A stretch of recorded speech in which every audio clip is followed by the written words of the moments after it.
வணக்கம் மக்களே! நான் உங்கள் மிஸ்டர் கிடோன். இந்த வீடியோல வந்து நம்ம சோலார் பேனல்ஸ பத்தி பார்க்கலாங்க. ஜெனரலா சோலார் எனர்ஜி. ஸோ நம்ம எல்லாருக்கும் இந்த கொஸ்டின்ஸ் இருக்கும். இந்த ஆயில்ஸ்லாம் வந்து ஒரு கட்டத்தில வந்து முடியப்போகுது. அடுத்த ஃபியூச்சர் ஆஃப் எனர்ஜி என்னது? பட் நம்ம ரெனியூவல் எனர்ஜி பார்த்துக்கிட்டு இருக்கோம். லைக் சோலார் இருக்கு, விண்ட் இருக்கு. இதெல்லாம் வந்து நடைமுறையில இருக்கு. பட் நம்ம ஏன் அத வந்து ஃபுல் ஃப்ளெட்ஜா யூஸ் பண்ணலங்கிறத யாராவது கவனிச்சிருக்கோமா? இப்போ உதாரணத்துக்கு நம்ம வந்து வேர்ல்ட்ல எங்கெங்கலாம் வந்து சன்லைட் அதிகமா இருக்கும். உதாரணத்துக்கு வந்து ஒரு பாலைவனத்துல எடுத்துக்கலாம். அந்த இடத்துல வந்து நம்ம முழுசா வந்து சோலார் பேனல் கவர் பண்ணிட்டா, நமக்கு வந்து ஈஸியா வந்து எலக்ட்ரிசிட்டி கன்சம்ப்ஷனுக்கு எலக்ட்ரிசிட்டி கிடைச்சிருங்கிறது. ஆனா, அது வந்து அவ்வளோ ஈஸியான விஷயம் கிடையாதுங்க. இப்போ உதாரணத்துக்கு வந்து குளோபல் டிமாண்ட் வேர்ல்டு எலக்ட்ரிசிட்டி கன்சம்ப்ஷனுக்கு ஏத்த மாரி நம்ம சோலார் பார்க் அமைக்கணும்னா, கிட்டத்தட்ட வந்து 240 ஸ்கொயர் கிலோமீட்டர் அளவுக்கு லேண்ட்ஸ் தேவைங்க. அதாவது ஒரு பாரிஸ் நகரத்தில அத விட வந்து ஒரு 10 டைம்ஸ் ஆர் 20 டைம்ஸ் பிக்கரான ஒரு ஒரு லேண்ட் ஏரியா வேணும். அந்த மாரி இருந்தா நம்ம ஈஸியா வந்து அ எக்ஸாக்ட் கன்சப்ஷன் எலக்ட்ரிசிட்டிக்கு வந்து பூர்த்தி அடையறதுக்கான நம்ம ஈஸியா எலக்ட்ரிசிட்டி ப்ரொடியூஸ் பண்ணிடலாம். இப்போ உதாரணத்துக்கு வந்து ராஜஸ்தான்ல வந்து பத்லான்னு ஒரு இடத்துல வந்து இப்போ நம்ம சோலார் பார்க் வச்சிருக்கோம். உலகத்திலேயே அதுதாங்க ரொம்ப பெரிய சோலார் பார்க். கிட்டத்தட்ட 56 ஸ்கொயர் கிலோமீட்டர் அதாவது 16,000 ஏக்கருக்கு மேல இருக்கிற அந்த சோலார் பார்க்லேருந்து கிட்டத்தட்ட 2 கிகாவாட்ஸ் நம்ம வந்து பவர் எடுக்கிறோம். 2000 பிளஸ் மெகாவாட்ஸ். அந்த அளவுக்கு வந்து ஒரு பெரிய அ எவ்வளோ பெரிய பார்க் வந்து நம்ம அமைக்கணும்னா, கிட்டத்தட்ட 9000 அதே மாரி அந்த அளவுக்குள்ள ஒரு சோலார் பார்க் வந்து நம்ம வேர்ல்ட் வைடா அனுப்பிச்சா தான், இப்ப இருக்க குளோபல் டிமாண்டுக்கு வந்து நம்மளால ஈஸியா மேட்ச் பண்ண முடியும்.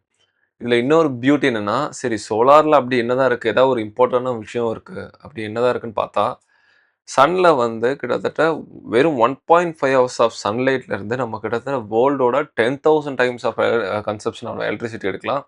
அந்த அளவுக்கான ஒரு எனர்ஜி நம்ம எர்த்ல வந்து எப்பவுமே வருது. ஸோ அப்பேற்பட்ட எனர்ஜிய டேப் பண்றது வந்து ரொம்ப முக்கியம். அதே மாரி சோலார் பேனல்லாம் எல்லாமே நல்லதா இல்லங்க. அதுலயும் சில நெகட்டிவிட்டிலாம் இருக்கு. உதாரணத்துக்கு நம்ம ஒரு பெரிய சோலார் பேனல் அமைக்கணும்னா, அது எல்லாத்தையும் வந்து ஒரே இடத்துல அமைக்கும்போது, முக்கியமான ஒரு விஷயம் பார்த்தீங்கன்னா, ஜியோ பொலிட்டிக்கல் சிட்யூவேஷன். அது வந்து டிரான்ஸ்போர்டேஷனுக்கு வந்து யூஸ் ஆவாது. ஐ மீன் மத்த இடத்துக்கு வந்து டிரான்ஸ்மிஷன் லைன்லாம் கட்டுறது வந்து ரொம்ப ஒரு லேபர் இன்டென்ஸான ஒர்க். அதே மாதிரி எனர்ஜி லாஸ் ஆகும். ஒரு இடத்துலேருந்து இன்னொரு இடத்துக்கு கொண்டு போறது. அதே மாரி ஒரே இடத்துல வந்து நம்ம அதிகப்படியான பவர் எக்ஸாம்பிள் ஒரு கண்ட்ரிக்கு இருக்கும்போது நெறைய ஜியோ பொலிட்டிக்கல் அன்ஸ்டெபிலிட்டி வந்து கொண்டு வரதுக்கான சான்சஸ் இருக்கு. அது மட்டும் இல்லாம, இதோட லைஃப் டைம்னு ஒண்ணு இருக்குல்லங்க. இது வந்து ஒரு இட்டர்னிட்டிக்கு நமக்கு பவர் குடுக்க போறதில்ல. இதுக்குன்னு ஒரு லைஃப் டைம் இருக்கு. எல்லாரும் பொதுவா சொல்றது பார்த்தீங்கன்னா, கிட்டத்தட்ட 25 இயர்ஸ் 25 வருஷத்துக்கு அப்புறம் வந்து இத ரீப்ளேஸ் பண்றதா, இல்ல ரீசைக்கிள் பண்றதா, இல்ல ரீயூஸ் பண்ண முடியுமாங்கிறத வந்து நம்ம என்ன யோசிக்கணும். இல்லன்னா, ஏற்கனவே இருக்க வேஸ்ட் இந்த மாரி வேஸ்டேஜ வந்து இன்னும் அதிகப்படுத்த சான்சஸ் இருக்கு. அதே மாரி இது எக்ஸ்ட்ராக்ட் மைனிங் பண்ணும்போது உள்ள அந்த எவ்வளோ கார்பன் எமிஷன்ங்கிறதையும் நம்ம வந்து செக் பண்ணி ஆகணும். உதாரணத்துக்கு பார்த்தீங்கன்னா, அதில யூஸ் பண்ற பொருட்கள்லாம் பார்த்தீங்கன்னா, காப்பர், சில்வர் மெட்டல்ஸு. அது போக சிலிக்கான், செமிகண்டக்டர்ஸ்க்கான கிளாஸஸ்லாம் யூஸ் பண்றோம். சிலிக்கான் கிளாஸஸ் பரவால்ல. அது அவ்வளோ நான் டாக்ஸிக் கிடையாது. எக்ஸ்ட்ராக்ஷனுக்கும் வந்து அது அவ்வளோ பெரிய ஆபத்து இல்ல. பட் மத்த மினரல்ஸ் மெட்டல்ஸ்லாம் இருக்கு. காப்பர்ஸ்லாம் அதெல்லாம் வந்து ஹெவியான ஒரு கார்பன் எமிஷனுக்கு உள்ளாறதுனால, அதெல்லாம் வந்து கொஞ்சம் நம்ம மேல் பார்வையிடுறது அவசியமானது. அது மட்டும் இல்லாம, நம்ம வந்து இது ஒரு பெரிய லெவல்ல நம்ம ஸ்கேல்ல பார்த்தீங்கன்னா, ரொம்ப கஷ்டம். அதாவது கிட்டத்தட்ட அ 3,00,000 ஸ்கொயர் கிலோமீட்டர் அளவுக்கான ஒரு சோலார் பார்க் அமைச்சு வேர்ல்ட் வைடு நம்ம கொண்டு வரதுக்கு வந்து, இத வந்து ஸ்ப்ளிட் பண்ணலாம். அதாவது எந்த அளவுக்குன்னா, இண்டிவிஜுவல் அளவுக்கு கொண்டு போலாம். இது நல்ல ஆல்மோஸ்ட் பார்த்தீங்கன்னா, கடந்த 10 ஆண்டுகளா வந்து பார்த்தீங்கன்னா, சோலார் வந்து கிட்டத்தட்ட இப்போ சீப்பஸ்ட் எலக்ட்ரிசிட்டி அந்த அளவுக்கு வந்து வந்துருச்சு. கிட்டத்தட்ட கோல விட கம்மியா அந்த ரேஞ்சுக்கு வந்து தேங்க்ஸ் டூ நம்மளோட இன்னோவேஷன் ஆர்&டி கன்டினியூஸா பண்றதுனால, நம்ம எஃபிஷியன்ட்லியும் புஷ் பண்ண ஆரம்பிச்சுட்டோம். அதே மாரி அது புரொடக்ஷன் காஸ்ட்டும் வந்து நம்ம சீப்பா ஆக்கிட்டோம். ஸோ, அதனால வந்து இத நம்ம எல்லா இண்டிவிஜுவலுக்கும் கொண்டு போலாம். ஒவ்வொரு வீட்லயும் வச்சீங்கன்னா, இந்த மாரி பெரிய பார்க் வந்து வைக்கணும்னு அவசியம் கிடையாது. ஸோ, ஏன்னா எனர்ஜிங்கிறது வந்து ஒரு கண்ட்ரிக்கு வந்து ரொம்ப முக்கியமான விஷயம். உதாரணத்துக்கு வந்து பார்த்தீங்கன்னா, ஆயில் இல்லாம கூட இருக்கலாம். அ என்க் நான் எந்த சென்ஸ்ல சொல்றேன்னா, அதாவது மூவ்மெண்ட் இப்போ பார்த்தீங்கன்னா, ஃபியூவல் கூட இல்லாம இருக்கலாம். பட் எனர்ஜி இல்லாம அதாவது முக்கியமா சொல்லணும்னா எலக்ட்ரிசிட்டி வந்து அது பேசிக் நீட்ல வந்து ஃபர்ஸ்ட் அதுதான். ஹியூமன் சர்வைவலுக்கு அப்புறம் வந்து ஃபர்ஸ்ட் எலக்ட்ரிசிட்டி தான் சொல்லணும். ஏன்னா வந்து ஈவன் நம்ம ஒரே இடத்துல ஸ்டேஷனரியா இருக்கிறது கூட எலக்ட்ரிசிட்டி தேவைப்படும். சர்வர்ஸ்ல இருந்து கம்யூனிகேஷன் எல்லாத்துக்குமே வந்து இட்ஸ் இன்எவிட்டபிள்னு சொல்லலாம். ஸோ அதுக்கு வந்து கொஞ்சம் நம்ம நெறைய இன்னோவேஷன் பண்ணி தான் ஆகணுங்க. அதே மாதிரி நெறைய பேர் சில மித்ஸ்லாம் சொல்லுவாங்க. அதாவது நைட் டைம்ல வந்து சோலார் வந்து ப்ரொடியூஸ் பண்ண முடியுமா? அதாவது ரெய்னி டைம்ல ஃபாக்ல வந்து ப்ரொடியூஸ் ஆவாதுன்னு சொல்லுவாங்க. பட் அப்படி இல்லங்க. இது வந்து மோஸ்ட்லி பேஸ்ட் ஆன் ஃபோட்டோ வோல்டெக்னால, அதாவது இப்ப எப்படி பிளான்ட்க்கு ஃபோட்டோசிந்தசிஸ் முக்கியமோ, அதாவது டே லைட் அது மழை காலமும் சரி, வின்டர்னாலும் சரி, அதுக்கு பிளான்ட் வந்து அந்த அந்த நேரத்திலேயே அது வளரும். அதுக்கு காரணம் வந்து மெயின் சன்லைட்டா ஒழிய அ ஹீட் கிடையாது. அதனால வந்து நம்ம வின்டர் ஃபாக்லயும் ஆனா அதோட எஃபிஷியன்சி குறையறதுக்கான சான்சஸும் இருக்கு. ஸோ சோலார் பேனல்ஸ் வந்து டே டைம்ல என்ன மாரி சிச்சுவேஷன்லயும் ஒர்க் ஆகும். டே டைம்ல. பட் நைட்ல ஆப்வியஸ்லி நமக்கு கிடைக்காது. அந்த மாரி இடத்துல தான் நம்ம பேட்டரிஸ பயன்படுத்த வேண்டி வரும். ஏன்னா, பட் அதுக்கும் நம்ம வந்து ப்ரிப்பேர் ஆகணும். அதுல லித்தியம் ஸ்டோரேஜ், அதோட எக்ஸ்ட்ராக்ஷன், அதோட கார்பன் எமிஷன் இந்த மாரி நெறைய இருக்கு. ஸோ வந்து ஜெனரலா சொல்லணும்னா சோலார் எனர்ஜி வந்து ஒரு மேஜிக் புல்லட் கிடையாதுங்க. அது ஒண்ணு இருக்கு. ஸோ அத வச்சு நம்ம வந்து அ வேர்ல்டு எனர்ஜி கன்சம்ப்ஷன முடிச்சிடலாங்கிறதுக்கு வந்து நிச்சயமான வாய்ப்பு கிடையாது.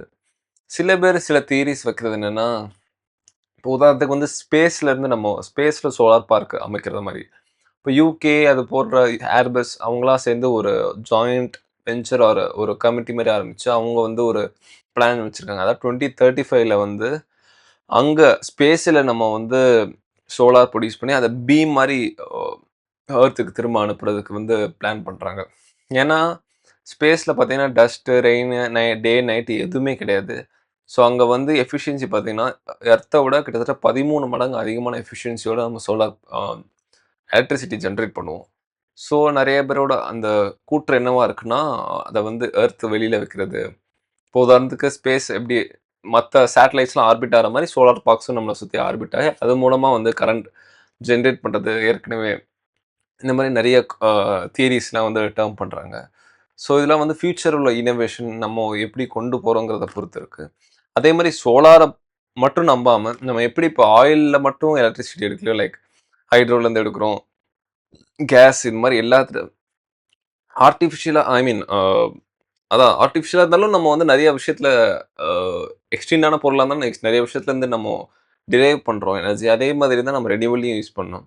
சோலார மட்டும் நம்பாம லைக் விண்டி, அப்புறம் வந்து ஹைட்ரோ, அதுக்கப்புறம் வந்து ஜியோ தெர்மல் எனர்ஜின்னு ஒரு கான்செப்ட் இருக்கு. அதே மாரி நியூக்ளியர் எனர்ஜி. ஏன்னா, நியூக்ளியர்ல வந்து நெறைய பேர் நெறைய மித்து சொல்றாங்க. But nuclear one of the cleanest source of எனர்ஜின்னு சொல்லுவாங்க. அதே மாதிரி அது யூஸ் பண்ற லேண்ட் கன்சப்ஷன் பார்த்தீங்கன்னா வந்து கம்மியா இருக்கும். அதே அந்த எனர்ஜி எஃபிஷியன்சி பார்த்தீங்கன்னா, நியூக்ளியர் தான் அதிகம். ஏன்னா யூஸ் பண்ற ரா மெட்டீரியலான யுரேனியம் இல்ல எந்த ஒரு ரேடியோ ஆக்டிவ் எலிமெண்ட் பார்த்தீங்கன்னா, கிராம்ஸ் ஆர் மில்லிகிராம், கிராம்ஸ்ல தான் யூஸ் பண்ணுவோம். அதுலேருந்து ப்ரொடியூஸ் பண்ற எனர்ஜி பார்த்தீங்கன்னா, ஆ மெகாவாட்ஸ்ல தான் இருக்குங்க. ஸோ, அதுல வந்து நம்ம நிறைய ஆர்&டி எப்படி கொண்டு வரது? முக்கியமா தோரியம் ரியாக்டர்ஸ், அதாவது இப்போ இருக்க யுரேனியமோட less comparative to radioactive element. அதே மாதிரி ஈஸியா டீகே ஆறது. அதோட நியூக்ளியர் வேஸ்ட் பார்த்தீங்கன்னா, ஈஸியா டீகம்போஸ் ஆறது மாரியும் இருக்கும். 100 இயர்ஸ்ல டீகம்போஸ் ஆகும். அதே மாதிரி அபண்டன்டான எலிமெண்ட் கூட. இந்தியால வந்து நெறைய சோர்ஸ் ஆஃப் தோரியம் இருக்குங்கிறது நெறையா ரிசர்ச்ல கண்டுபிடிச்சிருக்காங்க. ஸோ, அத எப்படி நம்ம ஆர்&டி பண்றது தான் வந்து இந்த ஒட்டுமொத்த ரெனியூவபிள் எனர்ஜில ஆரம்பிக்கணும். ஆரம்பத்தில சோலார் எனர்ஜின்னு கான்செப்ட்ல தான் நான் இந்த வீடியோ கொண்டு போனேன். பட் அ இது எப்படி பண்றது? அதுக்கான ஒரு ஒரு ஒரு எக்ஸ்ப்ளனேஷனே இந்த என்டையர் வீடியோ. ஸோ, ஒரே ஒரு எனர்ஜிய பேஸ் பண்ணி நம்ம எப்பவும் இருக்க முடியாது. ஸோ, பட் நம்ம இருந்திருக்கோம். உதாரணத்துக்கு க்ரூட் ஆயில். பட் அதுக்கு ஒரு எண்ட் வந்துருச்சுங்க. இப்போதைக்கு இருக்க நம்ம கன்சப்ஷன் ஸ்பீட்ல பார்த்தீங்கன்னா, 53 வருஷம் இருக்கலாம். க்ரூடா அதுக்கு மேல இருக்காது. கேஸ் பார்த்தீங்கன்னா 40 வருஷம். அதே மாதிரி கோல் வந்து 70 வருஷம். தோராயமா சொல்லணும்னா, அடுத்த ஒரு 1 செஞ்சுரிக்கு தான் நமக்கு வந்து ரிசர்வ் இருக்கும். ஸோ, இந்த பேஸ்ல போய்க்கிட்டு இருந்தா. அதுக்கப்புறம் நம்ம வந்து ரினியூவபிளுக்கு தள்ள தான் படுவோம். அதுக்கு முன்னாடி நம்ம ப்ரிப்பேர் ஆறது தான் பெட்டர். ஸோ, என்ன நடக்குங்கிறத பார்ப்போம் கைஸ். ஸோ, இந்த வீடியோ பிடிச்சிருந்தா லைக் பண்ணுங்க, சப்ஸ்கிரைப் பண்ணுங்க. பாய்.